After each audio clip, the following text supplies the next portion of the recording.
Nah, setelah Oke. saya ketemu terus ternyata dia ini Oh, 3-4 tahun punya lebih jago gitu aja. dewasa, terus secara finansial juga lebih mapan. Ini saya merasa bahwa sepertinya alasannya dia nggak perlu untuk itu gitu. Dan melihat bahwa kalaupun dia ini pansos, yang paling akan dirugikan adalah anaknya. Nah,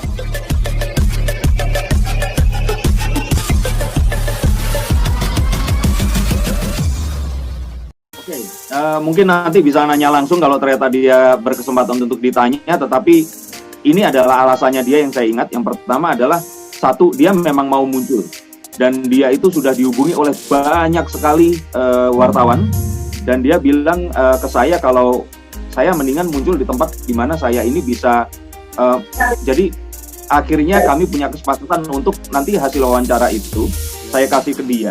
Dan dia nanti akan dilihat dulu mana yang boleh, mana yang enggak, terus kemudian ditayangkan. Nah, dia merasa itu tidak bisa dilakukan kalau dia harus interview secara live di televisi atau ditanya oleh orang lain.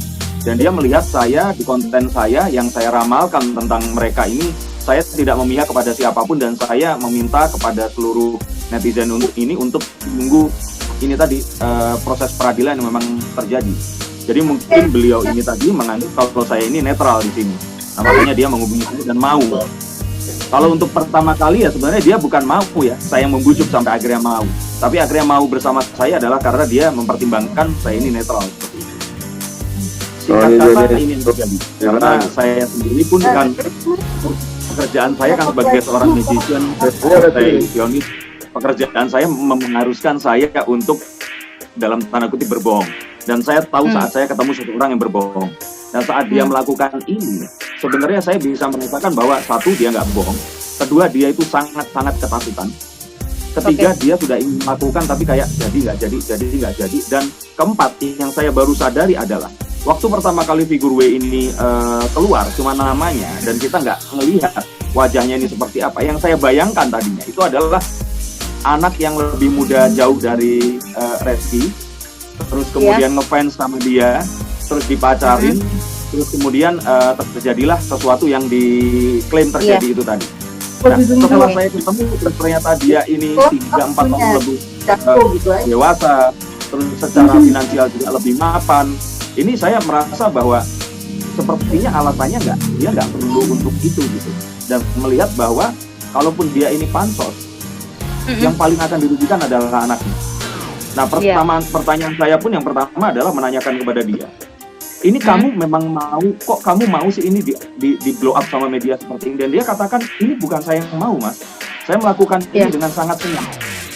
Tapi menurut pengakuan yang bersangkutan, itu pihak dari lawan hukumnya ini tadi yang terus melakukan sesuatu mungkin nggak diperkirakan sampai akhirnya berita ini terus jadi heboh seperti sekarang. Menurut pengakuannya dia, dan menurut penilaian saya, dia nggak bohong. Tapi kita tentu saja akan menunggu nanti di peradilan akan seperti apa. Saya nggak mungkin bisa nyeritain semua karena satu, saya belum konfirmasi juga ke dia mana yang boleh saya ceritakan. Dan kalaupun mana yang boleh diceritakan, ya sudah ada di semua video saya. Saya kira dengan dia akhirnya mau di sini, itu keberanian yang dia tunjukkan. Dan dia pun sebelum ini aja, sebelum dia muncul, dia membaca komentar orang di sosial media itu, dia sudah sangat ketakutan. Karena seperti kita ketahui kan, kalau kita boleh bagi di sini, itu mungkin 90-80% itu berpihaknya kepada pihak lawan hukumnya ini tadi. Karena kan di sana itu kan orang lebih mengenal, citranya juga sempurna dengan semua yang terjadi, dan dia muncul, dia pun sebelum muncul itu juga sudah ketakutan, Mas, nanti orang apa nggak ngira gue ini pansos, ngira ini, dan semua itu sudah dikatakan. Dan saya juga encourage dia, sama seperti lawyernya juga, sama seperti teman-temannya. Dan akhirnya pun dia berani mengambil keputusan ini adalah karena sudah melalui banyak hal ini, terutama adalah takut menjaga perasaan anaknya nanti setelah berita ini nanti tersebar. Karena anaknya ini umur 8 tahun, jangankan seperti dia, anak saya umur 5,5 tahun aja sudah piawai main gadget gitu. Jadi ini sesuatu yang dia pun nggak tahu ini akan mengarah kemana. Dan dia pun semalam itu juga sangat cemas karena walaupun saya akhirnya tetap menginterview dia secara, saya kan tajam nih bertanya kepada dia, saya juga tetap netral di sini. itu kalau lihat komen di video saya itu semuanya menghujat, hampir semuanya. Ini adalah sesuatu yang dia sudah perkirakan dan ya mau nggak mau dia akan tetap hadapi itu. Nah makanya dia di sini memperjuangkan ini dengan sangat adalah karena itu tadi sebagai seorang wanita, dan saya mungkin nggak bisa related, malah saya pikir Mbak yang bisa lebih related karena sesama wanita. Jadi dia cerita kalau dia eventually akan muncul. Nah dan dia itu sangat takut kalau dia harus muncul ke media, karena kalau dia nanti muncul di TV, satu, semakin santer dia akan dikira pansos. Kedua, dia itu nggak akan bisa mengetahui pertanyaannya ini akan kemana. Dan kalau itu live terutama, dia pasti akan takut kalau seandainya nanti ini ke arah sesuatu yang dia tidak inginkan, karena dia sangat juga menjaga. Dia juga nggak pengen terjadi sesuatu di keluarga di sana itu, Mbak. Nah, tapi kan apa bedanya, seperti ini apa kan dia bedanya mencoba dengan curhat yang collateral damage-nya lebih kecil gitu. Nah, aku asumsikan kamu nggak ikut dari awal. Tadi saya sudah jelaskan. Kalau dia interview sama saya janjikan itu adalah kontennya saya kasih ke dia dulu. Dia boleh cut, edit mana yang dia mau. Mana yang dia rasa ini akan menimbulkan sesuatu yang tidak diinginkan.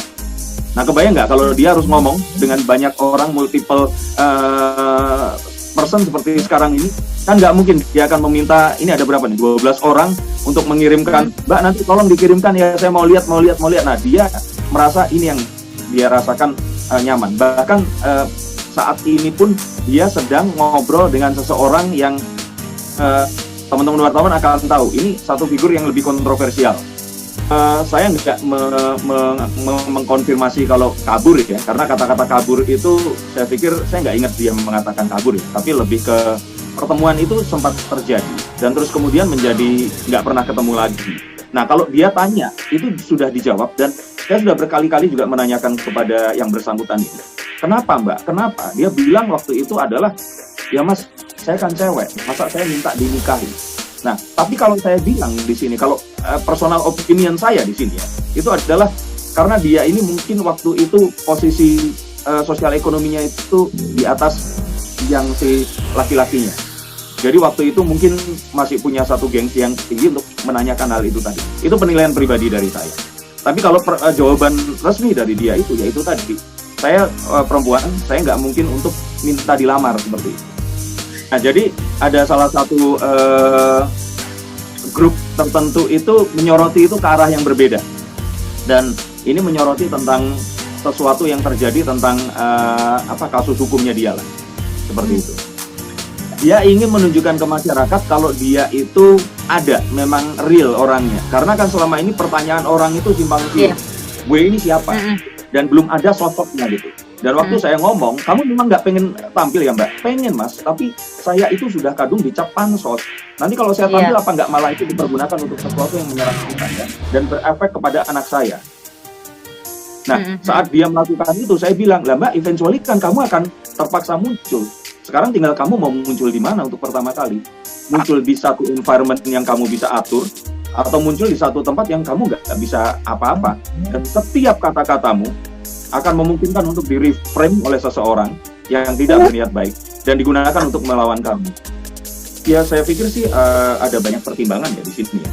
Dan karena kasusnya masuk ke ranah hukum dan saya akhirnya mengenal personal dengan salah satunya, saya sih nggak berani untuk memberikan satu pendapat yang sifatnya yang berkenaan dengan mengomentari kenapa kok seperti itu. Tapi kalau boleh saya ceritakan dari sisi saya sebagai seorang pembaca kartu, kalau saya pikir sih karena ada banyak pihak yang harus dia jaga dan banyak pihak yang meminta dia untuk mungkin tidak melakukan ini. Tapi kalau di dalam hati, saya pikir yang pria ini adalah seorang lelaki yang baik. Dia juga pasti bertanggung jawab. Dia juga pasti memiliki rasa sayang terhadap apapun itu jika memang ternyata betul ya. Dan saya pikir dia ini mempertimbangkan banyak orang lain sehingga dia akhirnya sekarang lebih memilih dia. Kalau ditanya apakah mau, saya pikir sih mau. Dan kalau artinya ditanya apakah memang ini akan berakhir dengan, kalau nanti ternyata sudah dibuktikan secara sah DNA-nya ya, kalau ini akan jadi satu pengakuan. Tapi kan tetap di sini saya juga tetap mengasumsikan, karena saya juga ngomong sama Mbak, kamu bisa aja datang bawa anak siapapun dan ngaku kalau anaknya siapa. Bahkan kamu bisa datang ke saya bawa anak, kamu bilang kalau itu anakku.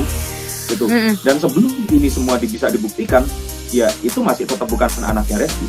Saya pikir itu begitu. Saya ngomong gitu sama Bu. Nah, tapi kalau ditanya kenapa diam saja, karena itu tadi menjaga banyak sekali orang yang saat ini itu kan ya dia sudah menikah dengan semua citra yang dimilikinya. Jadi dia harus menjaga ini, saya pikir. Kalau dia pengen ngomong, dia sudah pengen ngomong dari dulu. Dan kalau tetap apakah ini benar atau tidak, jangan kita berasumsi, kita tunggu saja nanti di pengadilan ini akan seperti apa. Oh ya, saya pikir proses hukum itu kan sebetulnya cara untuk berdamai ya. Karena proses hukum pertama kali akan terjadi itu pasti mediasi. Nah, di mediasi ini sesuatu yang penting ini akan terjadi. Dan saya pikir jika ternyata ini person to person itu memang apa ya? Kalau saya pikir kalau si ini itu nggak melibatkan banyak orang, ini sebenarnya akan lebih bisa cepat didamaikan satu sama yang lain. Tapi kan permasalahannya kan ini adalah satu hal yang nggak sesederhana itu. Gitu. Nah kalau dilihat dari kartu saya, ya ini tadi, ini seorang pangeran yang akan kembali dan sesuatu yang melegakan itu akan terjadi. Maksudnya pangeran akan kembali ini mungkin sesuatu yang diharapkan selama ini itu akan bisa terjadi lagi. Dan ini sesuatu yang mungkin seharusnya terjadi. Kan nih, kalau saya pikir ya ini tadi, kalau saya lihat sih sepertinya kok memang nanti akhirnya pembuktian DNA-nya itu terjadi dan ya sebenarnya pengakuannya itu ada. Ini menurut kartu ya, saya nggak berani mendului dan tidak menggiring opini di sini. Tapi kalau menurut feeling saya ini akan terjadi. Dan seharusnya saya pikir ini bukan sesuatu yang besar kalau seandainya memang ini seperti itu, seperti apa yang diklaim oleh W ini terjadi. Ini sebenarnya bukan sesuatu yang besar karena ini tidak terjadi dalam ikatan pernikahan. Jadi kan bukan perselingkuhan, ini adalah kisah lama yang terungkit kembali. Dan kalau kita lihat si W ini tadi, yang paling penting esensinya di sini kan meminta pengakuan. Kalaupun ternyata memang itu betul secara DNA, ya sudah ya akui saja dan sebenarnya ini akan selesai di situ.